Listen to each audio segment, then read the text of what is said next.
This Christmas, they called and said, "We're family. Come home and celebrate with us." 8 years of silence, not a single check-in. And now they want a family reunion? I'm not the naive child I once was. Surprise awaits them. I was standing in my modest kitchen in Asheville, North Carolina, cradling a hot cup of coffee when my phone vibrated on the table. A Facebook message appeared. A note from my mother, Linda Carter. "Isabella, your father and I would love for you, Jake, and Ethan to come back to Raleigh for Christmas this year. It's been so long, sweetheart." I nearly spilled my coffee thinking of 8 years without a single call. Not one message. And now you want to play happy family. I gazed out the window at the misty Blue Ridge Mountains, solid and serene, and wondered if this was some cruel trick. My once peaceful kitchen, still redolent with the aroma of the morning's toast that Jake had made, suddenly felt intruded upon. I typed a non-committal reply. "I'll think about it, might be busy," while a tempest of questions brewed inside. Why now? What do they truly want after all this time? I'm Isabella Carter, 27, living with my husband, Jake Bennett, 29, and our 1-year-old son Ethan, in a small white house on the outskirts of Asheville. I work as a freelance graphic designer, mostly crafting logos and book covers, while Jake is a software engineer working remotely from a corner of our living room cluttered with cables. Ethan is in his mischievous phase, crawling around and toppling anything in reach. We're not wealthy, but we have a kind of simple contentment I never believed I deserved after the chaos of my past.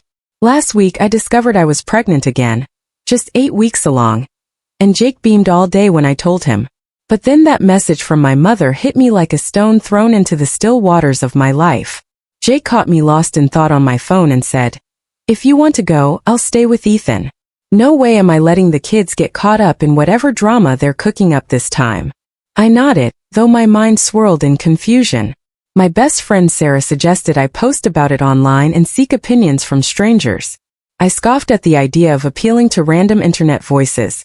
Yet here I am, unburdening my soul to all of you because I feel completely adrift. To understand my conflict, you must know about my family. I'm the youngest of 4 siblings. My dad, Robert, is 54, my mom, Linda, 52, my older brother, James, is 31, my sister, Rachel, is 28, and my twin sister, Olivia, is the same age as me. We grew up in Raleigh in a 2-story suburban home with a meticulously cared-for lawn and an American flag above the front door, the picture-perfect family from a TV show. Dad was once a college football standout at UNC, tall and broad with salt and pepper hair, constantly reminiscing about his glory days. Mom, a physical education teacher, had once coached the high school girls' volleyball team. James excelled in basketball, Rachel was a track star, and Olivia inherited Mom's volleyball finesse. As for me, I took to painting watercolors and pencil sketches, anything that let me create. My parents dismissed it as a trivial hobby. Between the ages of 14 and 16, I poured my heart into 15 art exhibitions, each piece reflecting who I was. My parents appeared only once, summoned by my tearful pleas over the phone. "Stop being so dramatic, Isabella." Mom would snap whenever I complained. They never missed James's games or Rachel's milestones, but I remained the unseen child, fed and clothed yet invisible where it mattered most.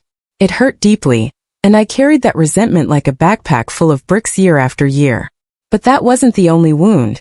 They truly cut me off when I was 15 and began dating Ryan Miller, a classmate with a dazzling smile and eyes that left me breathless. After a few months, I introduced him at dinner. I was anxious, yet my parents appeared to approve. Even Olivia teased, "Not bad, Em, you actually landed a decent one." For a fleeting moment, I believed I had done something right. I was young and filled with dreams of a future with Ryan, so naive it now seems almost absurd. Almost 2 years later, my world shattered.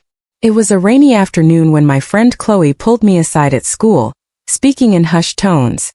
"I saw Ryan at the park last night," she whispered. "And he wasn't alone, they were kissing," adding that Olivia was with him. I didn't want to believe it until I confronted Ryan after school. With his head bowed, he admitted he'd been unfaithful for months, and shockingly with Olivia, my twin. "I loved you first," he mumbled, "but with Olivia it's just stronger." My heart didn't break solely because of Ryan. It shattered from Olivia's betrayal, the person I had trusted with all my secrets. Standing in the cold rain, water dripping from my face, I felt as if my chest had been ripped open. Not just by Ryan's infidelity but by Olivia twisting the knife. As I made my way home, I knew nothing would ever be the same. That same night, as rain hammered at the windows, I stormed into the house, my soaked shoes squeaking on the hardwood. Olivia lounged on the couch, scrolling through her phone as if nothing had occurred. "What did you do with Ryan?" I shouted, my voice cracking. Without a hint of remorse, she merely looked up with a smirk and said, "You're overreacting, Zoella. Feelings aren't something you can control." Years of feeling dismissed, ignored, and made to feel unimportant boiled over. I stepped forward and slapped her hard. The sharp sound echoed as she fell back onto the couch, clutching her face in shock. I stood there, my hands stinging, aware I had crossed a boundary. In that instant, Mom and Dad rushed in from the kitchen, their voices colliding in a chorus of anger. "Isabella, have you lost your mind?" Dad thundered, sitting at the head of the table with a glare that could freeze fire. "You could be charged as an adult for assaulting your sister," he declared in a cold tone. "We're not involving the police. Instead, you're going to Charlotte to live with your Aunt Susan. We can't have this mess sullying our family's reputation." I stood speechless. They didn't ask for my side, didn't care how Ryan and Olivia had deceived them. I was the problem, the outcast who needed removal to preserve their flawless American image. Internally, I scoffed at the thought of being the black sheep spoiling their perfect Christmas card. 2 days later, I was shoved into Dad's pickup with nothing but a single suitcase. No heartfelt farewells, no second chances. Olivia didn't even spare a glance as I left. She sat silently with her ice pack, as if I were solely to blame. I arrived in Charlotte on a dismal afternoon, the sky as gray as my mood. Aunt Susan, 48, welcomed me with a tight hug and a gentle smile. She lived with her husband, Uncle David, in a small apartment brimming with books and plants. That first night, over takeout pizza, they explained why they had severed ties with the family years ago. She had come out as gay after college, and both my grandparents and parents had disowned her. "Our family sure loves to bring people down," she remarked dryly. The following week I began at a new high school, a massive brick building where nobody recognized the baggage I carried. I threw myself into a fresh start, yet in those first nights, I wept myself to exhaustion in a bed that wasn't truly mine. Aunt Susan would sit beside me, running her fingers through my hair and whispering, "You don't need them to validate your worth." Initially I doubted her, feeling too shattered, too damaged. But gradually I learned she was right. I used to cry over their abandonment, but then I decided they weren't worth another moment.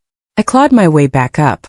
I earned admission to the University of North Carolina at Asheville, studying graphic design, and resolved to stand on my own. In my sophomore year, I met Jake at a student art exhibit. He stood in front of my watercolor painting of a misty mountain landscape and said, "Whoever painted this must be incredibly deep." I laughed, partly from nerves and partly from my passion for mountains. We dated, fell in love, and married 3 years ago in an intimate ceremony at a nearby park. While planning the wedding, I contemplated inviting my family, but I convinced myself they didn't deserve to share in my joy. A year ago, Ethan joined our little family, a wriggling bundle of chaos and love. We managed to scrape together enough money to buy our cozy home, a sanctuary where I finally felt I belonged. I had rebuilt my life from the ruins, brick by stubborn brick, and believed the past was dead, until Mom's foolish message resurfaced, dragging it back into harsh daylight. That note from Mom had been gnawing at me since I'd relegated it to the back of my mind after moving to Asheville, determined to leave the past buried under 8 years of dust. Yet, sitting on our worn armchair with its faded blue cushions, I couldn't shake it.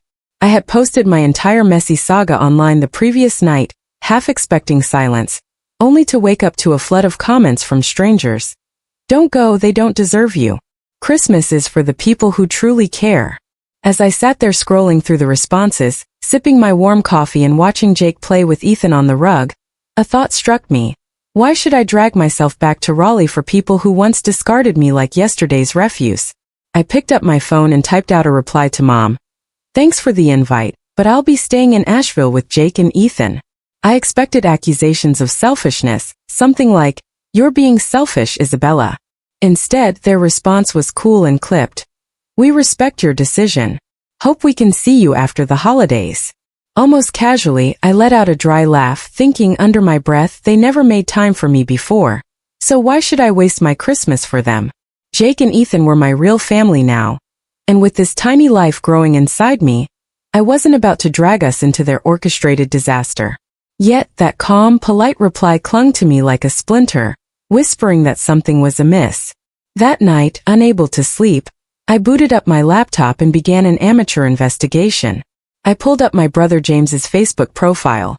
Now an investment banker in Raleigh with 2 sons and a grand house, his profile picture in a tailored suit straight out of a magazine. Next, I checked Rachel's page. She worked as a nurse, had divorced a few years ago from some unfaithful man, and was now raising a daughter on her own. Then there was Olivia. She married Ryan right after high school, had 2 kids, and bought a suburban home last year, clearly showing that money wasn't a problem.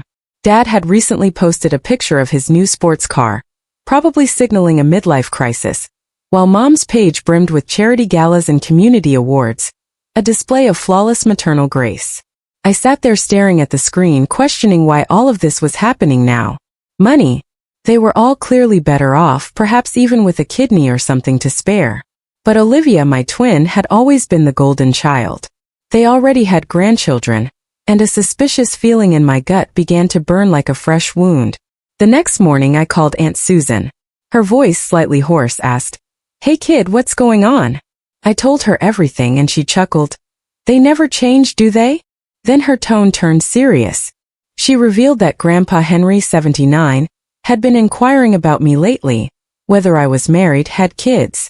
When she pressed him, he confessed that the family had told him I had cheated on Ryan with his best friend, and that when I got caught, I attacked Olivia in a fit of jealousy.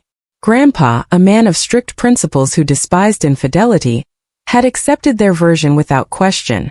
I stood there dumbfounded before I finally shouted. They concocted an entire story just to paint me as the villain. Susan wasn't finished. Grandpa had issued an ultimatum. Either they apologized and invited me home for Christmas, or they'd be excluded from his will. As a millionaire, that was the real lever behind their sudden change of heart. I let out a bitter laugh. Of course, money was the motive. What else could it be?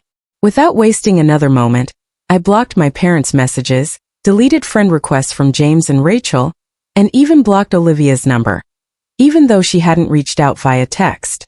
Sitting on the couch with trembling hands, I felt equal parts relieved and enraged, barely able to catch my breath. "They've been dead to me for 8 years, I muttered. And now they're nothing more than walking corpses chasing money. I didn't need their insincere apologies or the fragile illusion of family. They were trying to rebuild their image just for the sake of a will. A couple of days later, I was shoved into Dad's pickup truck with nothing but a single suitcase. No heartfelt farewells, no second chances. Olivia didn't even acknowledge me as I left.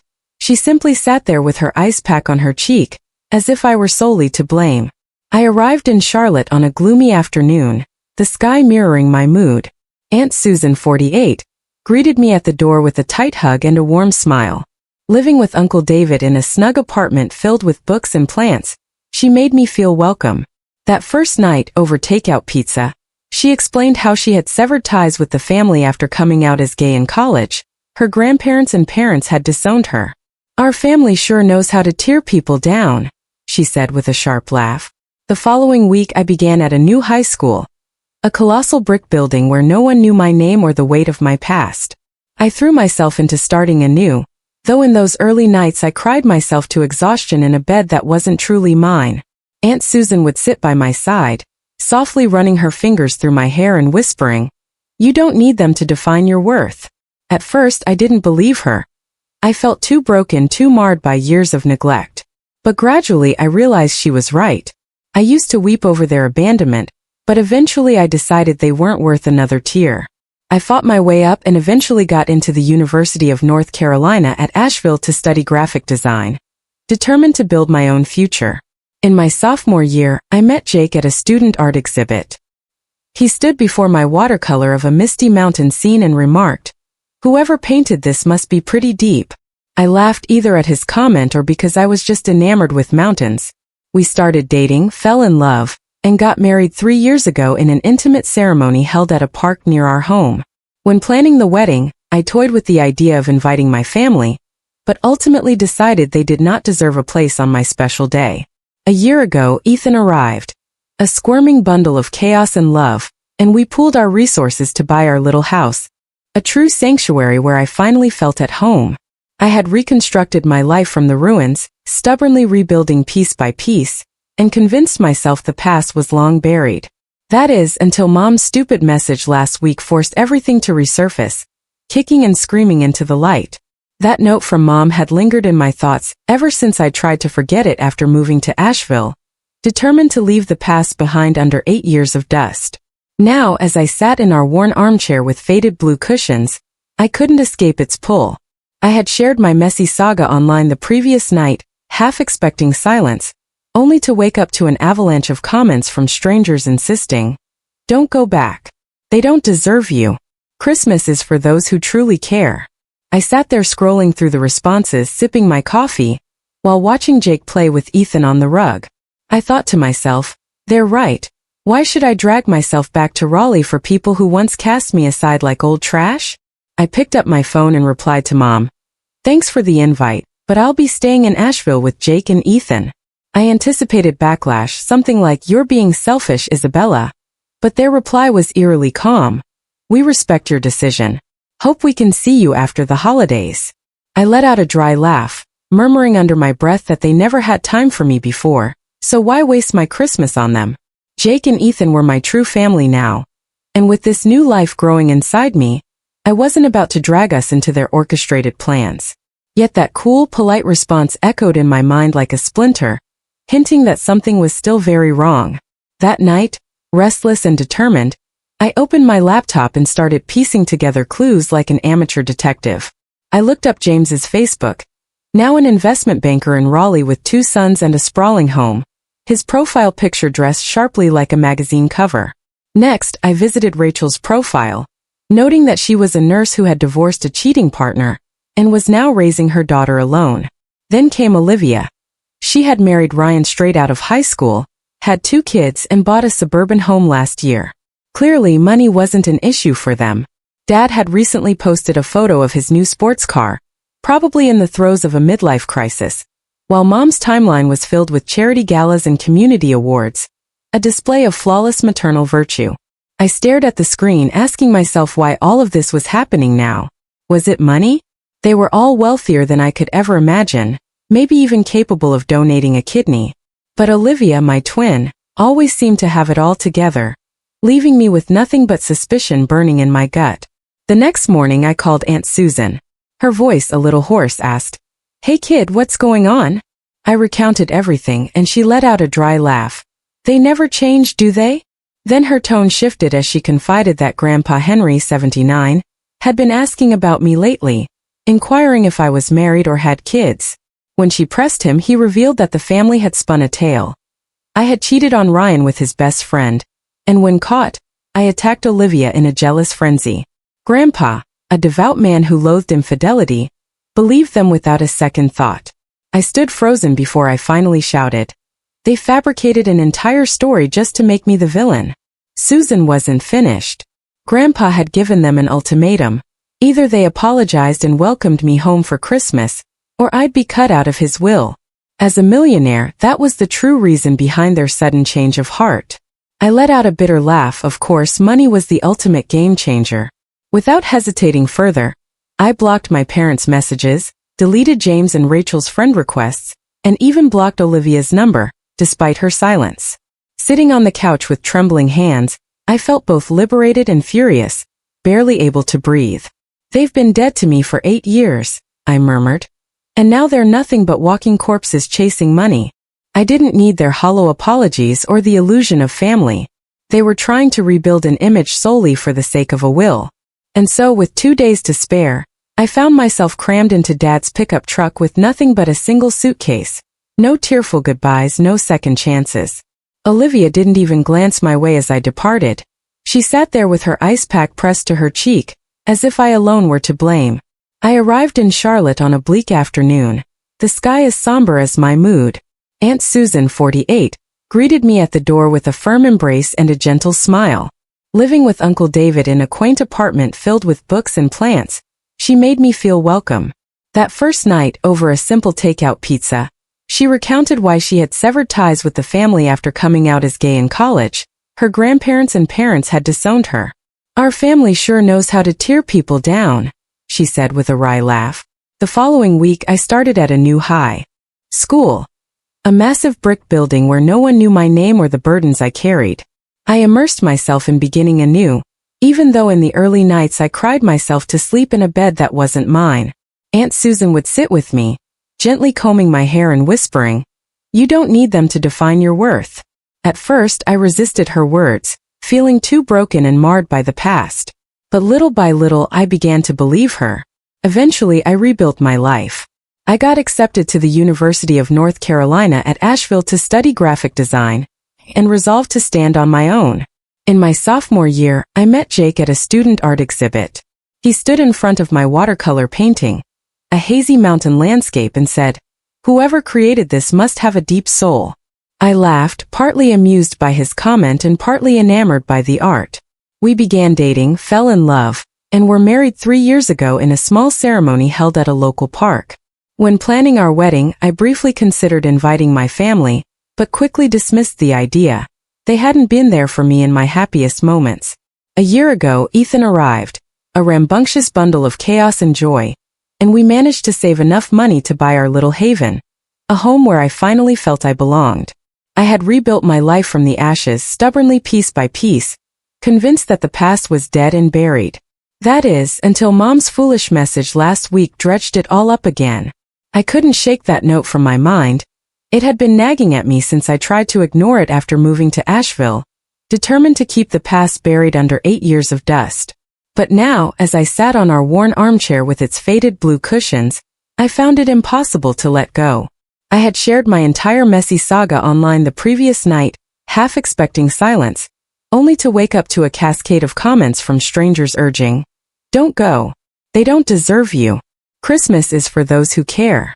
As I scrolled through the messages, sipping my coffee and watching Jake play with Ethan on the rug, I realized, why should I drag myself back to Raleigh for people who once cast me aside like yesterday's refuse? I picked up my phone and replied to Mom, "Thanks for the invite, but I'll be staying in Asheville with Jake and Ethan." I anticipated a pushback like, "You're being selfish, Isabella." Yet their reply was unexpectedly calm. "We respect your decision. Hope we can see you after the holidays." I let out a dry laugh, thinking to myself that they never made time for me before. So why should I sacrifice my Christmas for them? Jake and Ethan were my real family now. And with this tiny life growing inside me, I wasn't about to pull us into their elaborate disaster. Still, that calm, polite response stuck with me like a splinter, a reminder that something was still very wrong. Determined to find answers, that night I started investigating like an amateur detective. I checked James's Facebook profile. He was now an investment banker in Raleigh with 2 sons and a grand house, his picture in a tailored suit as if he belonged in a magazine. Next, I looked at Rachel's profile. She was a nurse, divorced from a cheating partner, raising her daughter on her own. Then came Olivia's profile. She had married Ryan immediately after high school, had 2 kids, and had recently bought a suburban house. Clearly, money wasn't an issue for them. Dad had even posted a picture of his new sports car, probably hinting at a midlife crisis, while Mom's timeline overflowed with charity events and community accolades, a constant display of maternal perfection. I sat there staring at the screen, wondering why all this was surfacing now. Was it about money? They were all clearly better off than me, maybe even capable of donating a kidney. Yet Olivia, my twin, always had a better life, leaving a burning suspicion in my gut. The next morning I called Aunt Susan again. Her voice, rough with sleep, asked, "Hey kid, what's happening?"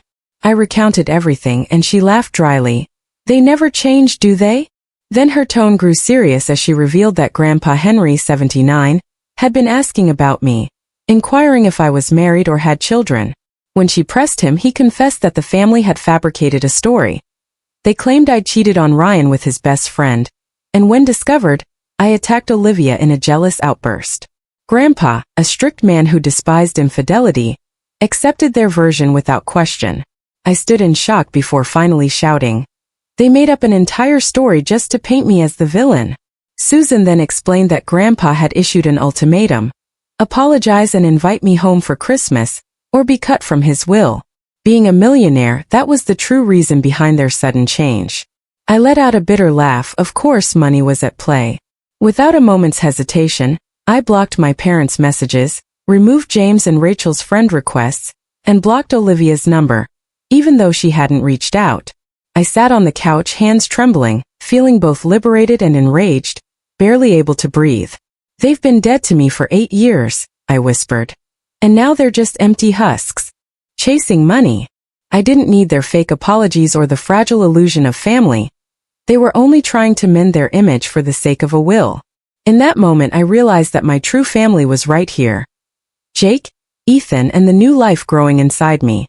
I wasn't going to let old ghosts drag me back to a place where I was never truly wanted. I spent the next few days in a restless haze, caught between anger and determination. Each morning I woke to the quiet hum of Asheville, its gentle rhythm contrasting sharply with the cacophony of my thoughts. I found solace in small routines, a slow walk to the local park, a visit to a favorite coffee shop, and long hours lost in sketching in my journal. The familiar rhythm of life, once disrupted by painful memories, began to soothe my battered spirit. Late one afternoon, while I was sitting on our creaky front porch with Jake and Ethan playing in the yard, I received a call from Aunt Susan. Her voice, tender and earnest, carried the warmth of unconditional love. "Isabella," she said, "I've been thinking about you and your journey. You deserve to be happy, and I know that happiness isn't found by clinging to old wounds. It's time to let go. Not for anyone else but for yourself." Her words resonated deeply. I realized that while my past had scarred me, it did not have to define my future. Aunt Susan's gentle advice lit a spark within me. A spark of hope that whispered, perhaps there was a way to make peace with everything that had happened. Over the following weeks I began to rebuild my sense of self. I enrolled in a local support group for those who had experienced family betrayal and abandonment. Sharing my story with others who understood a similar pain helped me realize I was not alone. I discovered that my art, once dismissed by my family, was a genuine expression of my soul. With renewed confidence, I started a new series of paintings, each canvas capturing not only the beauty of the Blue Ridge Mountains, but also the turbulent emotions that had driven me to confront my past. Through these creations, I found a language that could express what words often failed to capture. One evening after putting Ethan to bed, Jake and I sat together on our worn couch and talked for hours about what the future might hold. He reminded me of the strength I had shown throughout every painful chapter of my life. "We can choose which memories define us," he said quietly. "It's up to us to build something better." His unwavering belief in me, coupled with the support of Aunt Susan and my newfound community, helped me see that closure wasn't about erasing the past. It was about accepting it and using it to fuel a brighter future.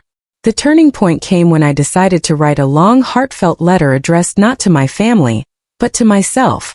In that letter I recounted every betrayal, every moment of isolation, and every shred of pain. I also celebrated the resilience that had carried me through, the moments of triumph, and the unexpected beauty of forging my own path. With trembling fingers I sealed the envelope and placed it in a box labeled "My Truth." It was a symbolic gesture, a promise that I would no longer let others dictate my self-worth. As Christmas approached, the icy invitation from my mother's message began to lose its sting. I had finally understood that my true family was here, in the love I shared with Jake and Ethan, and in the community that had embraced me despite my scars. On Christmas Eve, as snowflakes danced outside our window, I sat with Jake in our quiet living room, a soft glow from the string lights reflecting in our eyes. We decided to create new traditions of our own. We prepared a modest meal, exchanged gifts that carried meaning rather than price, and celebrated the simplicity of genuine connection. That night I received one final message from my estranged family, a terse note from my mother that simply said, "Merry Christmas." I stared at it for a long moment, feeling no anger, only a profound sense of indifference. It was as if the echo of their long-ago neglect had finally faded into silence. I replied briefly, "Merry Christmas," and closed my phone, knowing that some bridges are not meant to be rebuilt. Instead, I focused on nurturing the relationships that had always been there for me. In the months that followed, my art began to attract attention. I held my first solo exhibition at a local gallery in Asheville, showcasing the raw emotions of my journey. Friends, strangers, and even some old acquaintances found solace and inspiration in my work. The exhibition was not just a display of paintings. It was a public declaration that I had reclaimed my narrative. I was no longer defined by my family's neglect or betrayal, but by the strength it took to rise above it. Looking back now, I realized that the painful chapters of my past were necessary stepping stones to discovering who I truly am. I had learned that forgiveness sometimes means letting go without reconciliation, that true resolution comes from within, and that building a life filled with love and authenticity is the greatest victory of all.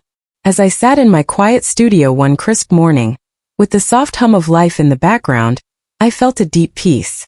I was not the girl who once cried on the cold kitchen floor. I was a woman who had built a sanctuary of her own, one that was filled with hope, creativity, and unwavering self-worth. The past had been a fierce teacher, but it no longer ruled my future. I had chosen to heal, to create, and to live authentically, with Jake, Ethan, and the community that loved me. In that choice lay my resolution, to honor the journey that had brought me here, and to embrace every new day as an opportunity to redefine what family and happiness truly meant.